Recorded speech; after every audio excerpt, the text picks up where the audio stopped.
मेरा नाम दीपक वर्मा है और मेरी जो जाति है वो सुनार है। ठीक है, ये मैं इसलिए बता रहा हूँ शायद तुम कहीं मुझे कोई और ना समझ लो जो बात मैं तुम्हें आगे बताने वाला हूँ। और मुझे पूरा यकीन है मेरी इस बात से जो तुम सुनने वाले हो अगले कुछ मिनटों तक तुम्हारे अंदर की जो नफरत है शायद वो खत्म हो जाए या वो बदल जाए, और तुम ये भी समझ जाओगे कि मुझे अपनी जात बताने की ज़रूरत क्यों पड़ी। और मैं एक बात और बता देता हूँ, मैं भगवान जी का बहुत बड़ा भक्त हूँ। अब आते हैं मुद्दे पे। देखिए, ये जो व्यक्ति आप देख रहे हैं, इनकी शिक्षा, इनका कर्म, इनके प्रयास, इनकी सफलता, इनके करे हुए काम, इनसे तो तुम बहुत अच्छी तरह से परिचित हो। पर मुद्दा ये है कि आज की सोसाइटी की मैं बात कर रहा हूँ, इनके खिलाफ नफरत क्यों करी जा रही है और आज ही क्यों इन्हें इतना पूजा जा रहा है। इस कंसेप्ट को ना थोड़ा सा क्लियर कर लेते हैं। देखिए, उस समय जिस समय ये एक बच्चे थे, जिस समय ये शिक्षा लेना चाहते थे, जिस समाज में ये पैदा हुए थे, उस समय उस समाज की स्थिति ऐसी थी कि ना इन्हें पानी पीने दिया जाता था, ना इन्हें पढ़ने दिया जाता था। और एक बच्चे के सामने भेदभाव इतना होता था कि इन्हें लगा कि शायद कि इनके जैसे और बच्चे भी होंगे जिनके साथ सेम कार्य होता होगा, बरसों से चला आ रहा होगा, इन्होंने ही क्यों किया था। देखिए, हर इंसान कुछ ना कुछ सोचता है जब उसके साथ गलत होता है। मैं भी अकेला अगर 100 जानवरों के बीच फंसता हूँ तो मैं सोचूँ अब तो मैं मर ही गया, या मैं बुद्धि का इस्तेमाल करके कहीं पेड़ पे चढ़ूंगा, एक एक करके सबको मारूंगा, कुछ ना कुछ तरीके से मैं बचाव देखूंगा या मैं मर जाऊंगा। ऐसे बहुत से बच्चे होंगे जिन्होंने सोचा होगा भाई यही जीवन है, शायद यही सत्य है, शायद हमने पहले कर्मों में बहुत गलत काम किए थे, इसलिए मैं आज इस जन्म में ये जात लेके पैदा हुआ हूँ जहाँ मुझे पीड़ित होना पड़ रहा है।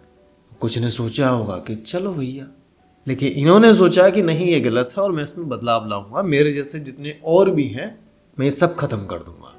जब पढ़ने नहीं दिया जाता था तो इन्होंने पढ़ाई भी की। सोच के देखिए, पढ़ने दिया ही नहीं जाता था तो इन्होंने पढ़ाई की। पानी नहीं पीने दिया जाता था, पानी भी पिया, औरों को पानी पीने के लिए आंदोलन पे भी लेके गए। अच्छे कपड़े नहीं पहनने दिए जाते थे, वो भी इन्होंने लागू किया। शिक्षा लागू की। पर क्यों? आप इतनी सी बात सोचिए, इन्होंने किसी अन्य धर्म के खिलाफ कुछ बोला है? इनकी लड़ाई कभी धर्म से थी ही नहीं, आप यकीन मानिएगा। इनकी लड़ाई थी इस अंधविश्वास से, इस कुप्रथा से। किसी एक, जब दोनों व्यक्ति एक से हैं तो दोनों में भेदभाव क्यों? अच्छा, व्यक्तिगत चीज़ें ठीक है, ये कुर्ता मेरा है, मेरा इसे पहनने का हक है, ये मेरी मर्जी है, मैं तुम्हें पहनने दूं या ना दूं, किसी और को पहनने दूं या ना दूं। पर यही कुर्ता जब सरकार ने दिया है तो उस पे ये आम लोग कौन होते हैं ये बताने वाले कि ये कुर्ता तू नहीं पहन सकता, हम पहनेंगे। सोच के देखिए, ऐसे बहुत से यकीन मानिए इन्होंने कार्य किए। इनकी सीधी सी लड़ाई थी भेदभाव के खिलाफ। जहाँ पे किसी व्यक्ति को मारा जा रहा है, उसे पीड़ित किया जा रहा है, उसका जीवन नष्ट किया जा रहा है, उसे कैद किया जा रहा है, सब भगवान के बच्चे हैं तो बच्चे बच्चे भेदभाव क्यों? इसके खिलाफ। अच्छा, इन्होंने क्या वो आपको पता ही है। अलग अलग तरीके के बहुत कार्य करे। पढ़ाई लिखाई की तो कोई सीमा ही नहीं है, वो तो छोड़ ही दीजिए क्योंकि सब परिचित है उससे। पर एक काम इन्होंने ऐसा किया कि रिजर्वेशन लेके आए। क्यों लेके आए? उसके खिलाफ आज आवाज क्यों उठती है? उसका कारण ये था, जब इन्होंने गांधी जी से डिमांड रखी थी कि भाई हम सेपरेट इलेक्टोरेट मांगते हैं। ये समझिए कि रिजर्वेशन बहुत छोटी चीज़ है उसके सामने, इतना समझ लीजिए। इनका अलग एक आदमी खड़ा होगा, उस आदमी को उसी जात के लोग वोट डालेंगे। अगर इनकी पॉपुलेशन बढ़ती है तो इनका नेता खड़ा होता। आज की देश की स्थिति में SC ST OBC की जितनी पॉपुलेशन होती, इनका ही आदमी खड़ा होता, यही जिताते, फिर जनरल कहाँ जाता? सोच के देखिए, रिजर्वेशन 1% भी नहीं है उस चीज का जितने इन पे अत्याचार हुए थे, यकीन मानिएगा। इन्होंने क्या किया? इन्होंने सोचा ठीक है भाई, रिजर्वेशन हम कर देते हैं, कुछ हमें तो अपने क्लास का सोशल स्टेटस उठाना है। कुल मिला के ये जो हमें कहा जा रहा है कि भाई तुम ऐसे हो, तुम वैसे हो, तुम ये नहीं कर सकते, तुम पढ़ाई नहीं कर सकते, तुम यहाँ ये काम नहीं कर सकते, कुल मिला के यही चीज़ें तो हैं जिस वजह से आर्थिक विकास एक व्यक्ति नहीं कर पाता है। और जब आर्थिक विकास ही नहीं कर पाता है तो उसका क्या स्टेटस उठेगा?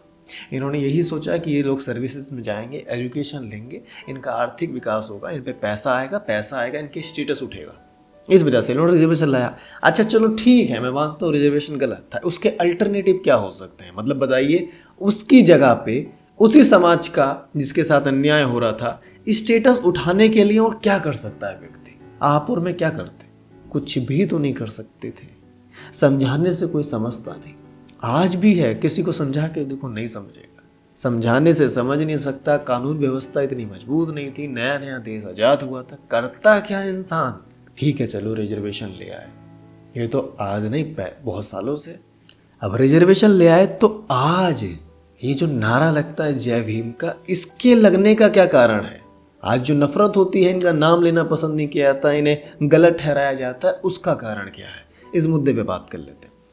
देखिए क्या होता है, आज जो जनरल कैटेगरी है, जो और भी लोग हैं जो रिजर्वेशन पे आवाज़ उठाते हैं कि ये गलत है, ठीक है, उनका कारण क्या है कि भाई हम लोग 49 लेके आते हैं, ठीक है, लेकिन वहीं पे रिजर्वेशन के साथ कोई 38 भी ले आता है तो उसको वो नौकरी मिल रही है, उसको वो शिक्षा मिल रही है, उसको वो एडमिशन मिल रहा है, हमें नहीं मिल रहा।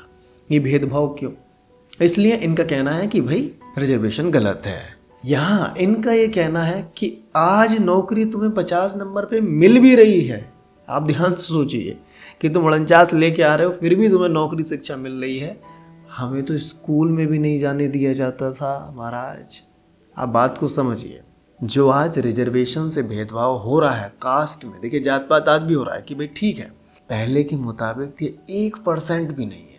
कम से कम आज अपना व्यापार करने की आज़ादी है, खाने पीने की आज़ादी है, कपड़े पहनने की आज़ादी है। उस समय तो ये कुछ भी नहीं था।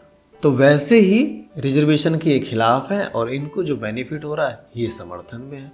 भाई होंगे भी, जैसे और लोग जो प्रथा है उनके समर्थन में रहते हैं क्योंकि उन्हें बेनिफिट होता है। सोच के देखिए, मैं हूँ एक कैटेगरी का, मैं किसी का नाम नहीं देना चाहता, शायद तुम्हें बुरा लगे। मैं एक कैटेगरी का हूँ और मैं एक कैटेगरी का हूँ और मैंने ये बनाया है लॉ कि भाई जितनी भी और ये नीची कास्ट है या मेरे हिसाब से जिसको मैं नीची कैटेगरी में रखूँगा वो आके मेरे पैर दबाएंगे क्योंकि तुम इसके लिए बने हो। अब इस चीज़ तो मुझे बेनिफिट हो रहा है तो मैं क्यों इसके खिलाफ जाऊंगा? सेम यही कंसेप्ट था जिस वजह से आज ये हो रहा है। अब मुद्दा है जय भीम का नारा क्यों लगा। देखिए बात इतनी सी है कि जब लोग रिजर्वेशन के खिलाफ जा रहे हैं, रिजर्वेशन जो लेके आया है उस व्यक्ति के खिलाफ जा रहे हैं, तो जो लोग रिजर्वेशन के बेनिफिशियल हैं वो लोग तो उसके खिलाफ जाएंगे ना जिसकी वजह से उनका शोषण हुआ था, जिस प्रथा के या जिस बेस के आधार पे इन लोगों का शोषण हुआ था। बात समझिए, ये ग्रुप जो रिजर्वेशन के खिलाफ है ये रिजर्वेशन के भी खिलाफ है, ये रिजर्वेशन लाने वाले के भी खिलाफ है। अब यहाँ पे ये ग्रुप ये उन लोगों के भी खिलाफ है जिस बुनियाद पे इनका शोषण हुआ था आज से पहले, उसके भी खिलाफ है, और जिसको बेस बना के शोषण किया गया उसके भी खिलाफ है। तो इन्होंने क्या किया कि भाई हम तो समर्थन में है रिजर्वेशन के और रिजर्वेशन करने वाले के भी, हमारे लिए तो वो भगवान ही थे जिन्होंने हमारा स्टेटस उठाया। और ये सच है, कोई भी एक व्यक्ति अपना विकास करता है, अपने खानदान का विकास करता है, अपने परिवार का विकास करता है, तो उस खानदान में, उस परिवार में उसकी फोटो बड़े शानदार तरीके से लगी होती है। तो ऐसे ही सेम इनके लिए तो वही थे ना। बात समझे क्या? बात कुछ भी नहीं है, सिर्फ इक्वालिटी का मामला है। अब आती है रिजर्वेशन गलत है या सही है। देखिए रिजर्वेशन जिस पर्पस से लाया गया था, मानिए रिजर्वेशन इस बुनियाद को मानते हुए लेके आया गया था कि हमारा मतलब कुछ कास्ट का शोषण हो रहा था, जिसको उठाने के लिए अंबेडकर साहब ने रिजर्वेशन लेके आया। अगर वो अभी भी हो रहा है तो रिजर्वेशन बहुत ज़रूरी है और आगे तक के लिए ज़रूरी है। और अगर वो चीज़ें रोक दी गई हैं, अब सबकी बुद्धि समझ आ गई है, सब समझदार हो गए हैं, तो रिजर्वेशन गलत है, हटा देना चाहिए। अब यहाँ पे नया मुद्दा ये उठा था कि भाई जो व्यक्ति रिजर्वेशन के बेनिफिट लेके किसी भी कास्ट से जिसको रिजर्वेशन मिलता है एक ऊंचाई पे पहुंच चुका है, उसका स्टेटस उठ चुका है, लेकिन अभी भी वो अपने बच्चों के लिए, अपने और बच्चों के लिए, अपने प्रमोशंस में जो बेनिफिट उसे मिल रहे हैं, हालांकि स्टेटस ऊपर पहुंच चुका है, लेकिन फिर भी जो रिजर्वेशन के बेनिफिट मिल रहे हैं वो तो गलत है। उसको क्यों मिलने चाहिए? क्योंकि इसका स्टेटस तो ऊपर है। तो हाँ, तो इसमें सुधार बहुत ज़रूरी है। जो एक्चुअल में बेनिफिशियरी हैं उन्हें रिजर्वेशन दिया जाए। अरे भाई बुनियादी यही थी ना कि रिजर्वेशन उन्हें दिया जाए जिनका स्टेटस नीचे है। अब उठ जाएगा स्टेटस तो रिजर्वेशन से बाहर किया जाए, जिनको ज़रूरत है उन्हें दिया जाए, और शायद इस पर काम चल भी रहा है। मैं किसी के समर्थन या किसी के खिलाफ नहीं हूँ, मैं तुम्हें सिर्फ सच बता रहा हूँ। बात सिर्फ सही और गलत की है, ठीक है? क्योंकि मैं देखता हूँ, मैं भी जब वीडियो डालता हूँ, और मैं बता दूँ तुम्हें, इसमें कोई दो राय नहीं है, कोई इतना विचार शक करने वाली बात नहीं है कि अम्बेडकर साहब ने सही किया। ये बहुत ही अच्छा किया था, उसका कारण था। सोचो जरा अगर रिजर्वेशन ना आया होता तो जिन लोगों को पढ़ने की आज़ादी ही नहीं है, आज भी भारत की कितने % जनता अनपढ़ रहती? सोच के बताओ। जो कास्ट है जिन्हें रिजर्वेशन मिलता है, उनमें भी वो जीनियस बच्चे हैं जो आज शिक्षा लेके बहुत ऊंचाइयों तक पहुंच गए हैं, पहुंच रहे हैं और पहुंचेंगे भी। भीमराव अंबेडकर भी स्वयं उन्हीं में से थे। पर अगर रिजर्वेशन ना आया होता, स्कूल ना जा रहे होते, फिर क्या होता? वो कला, वो टैलेंट, वो हार्डवर्क की क्षमता, वो बुद्धि सब मर जाती भारत की। आप इस बात को भी समझिए। रिजर्वेशन बहुत सही डिसीजन था। मुझे नहीं लगता इसका कोई अल्टरनेटिव उस समय हो सकता था कि भाई किस तरह से उस समय की स्थिति को संभाला जाए। मैं बस सही और गलत तुम्हें बता रहा हूँ। भाई देखो, मुझसे नफरत करके क्या करोगे, मुझसे प्यार करके क्या करोगे? पर बेहतर होता है कि आप सही रास्ते पर चलें। अच्छा, अब उनकी बात कर लेते हैं जिन्हें इनसे नुकसान हो रहा है, जो है तो गरीब। क्योंकि पहले क्या था, कास्ट सिस्टम के ऊपर सोशल स्टेटस था। आज कैपिटलिज्म आ चुका है, आज आर्थिक स्थिति के ऊपर भी सोशल स्टेटस बन चुका है। मेरे पास बड़ा घर है, गाड़ी है, मैं किसी भी कास्ट का हूँ, लोग मेरी गाड़ी और घर देखेंगे, मुझे इज्जत देंगे। कास्ट नहीं रही लेकिन है आज भी।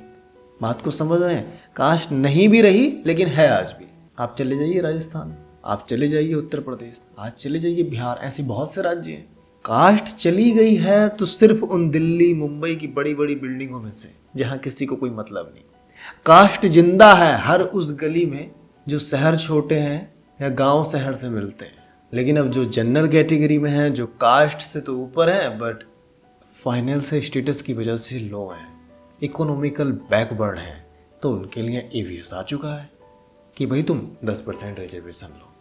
मैं बहुत सोच रहा था इस बारे में कि ठीक है, कोई अल्टरनेटिव तो होता बाबा साहब के पास कि भाई रिजर्वेशन नहीं लाएंगे, हम दूसरा लाएंगे। पर अल्टरनेटिव नहीं था, और जो था वो इससे भी भयंकर था। ये बात आप समझ लीजिए। बढ़ जाता देश एक तरफ, जनरल बचता ही नहीं इस देश के अंदर। ये मैं लिखित में दे सकता हूँ, अगर कम्युनल इलेक्टोरेट आ जाता। ये बात आप समझ लीजिए। मुझे उम्मीद है तुम इस बात को समझोगे या आपस में ही एक घर के दो भाइयों की नफरत खत्म करोगे। हम सब एक हैं, तुम कितना भी अलग हो जाओ, हैं सब एक।